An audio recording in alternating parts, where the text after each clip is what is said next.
How bad was the stabbing on Tookie? This guy was so big, it probably didn't do much.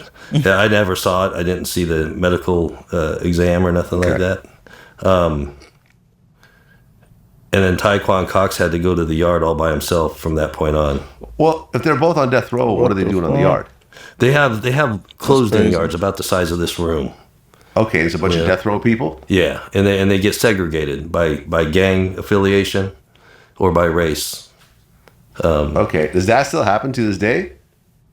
I've heard it's changed and that they let everybody kind of mingle with everybody now, except for those units, and they'll put them in, they call them cages. It's not a big yard anymore. It's like a cage. They just put them outside in a cage, Correct. basically. So you can be outside, but you can't actually touch anybody. Right.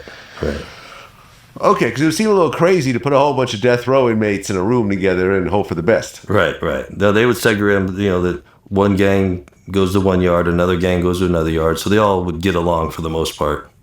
At least that was the idea of it.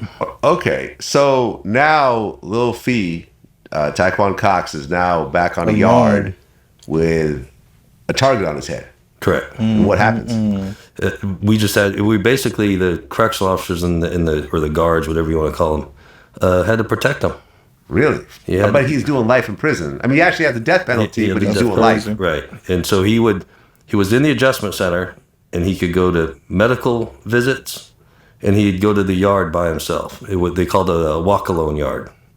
And so he would go out there for a few hours. Oh, by himself, meaning there's no one else around. No one else around. Oh, so he can't be around anyone else for the rest of his life, basically? Correct. That's wow. Correct. And back then, the adjustment center had three yards, and he would be in one yard by himself on the opposite day that the Crips would be out there.